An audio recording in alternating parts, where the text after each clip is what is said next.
ассалому алайкум дӯстон, хушомадед ба канали мо. Умедворам ки ҳамаи шумо хубен. имрӯз мо барои шумо беҳтарин ва тозатарин хабарҳо аз ҷаҳони MMA бароятон тайёр кардем. пас дар ягон ҷо ба ҳазур нишинед, мо боша видеоролика сар мекунем. рафтем.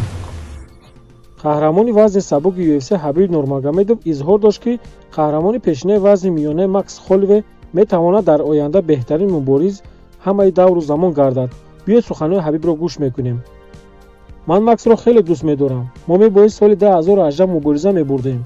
ман фикр мекунам вақти ӯ дар охири сол хоҳад омад, шояд оянда.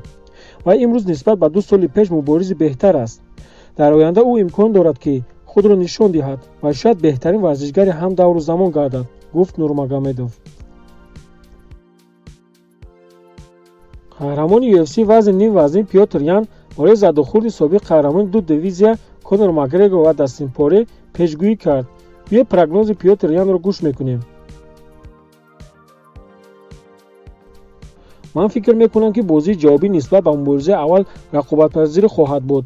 таърихи ин ҷангиён бениҳоят бузург аст. ҳарду ба пешравии назорат ноил гаштанд. ман ба муборизаи аҷибе умедворам ки он то ҳадди имкон аз давраҳое гузаранд. дӯстон, ба фикри шумо ин ҷанг кӣ ғолиб мешавад? Дастин ё Конор? ҳатман фикротон дар комментария нависед. дӯстон, ин буд як чанд хабарҳо аз ҷаҳони MMA. با ما بودن رو فراموش نسازید. خیر.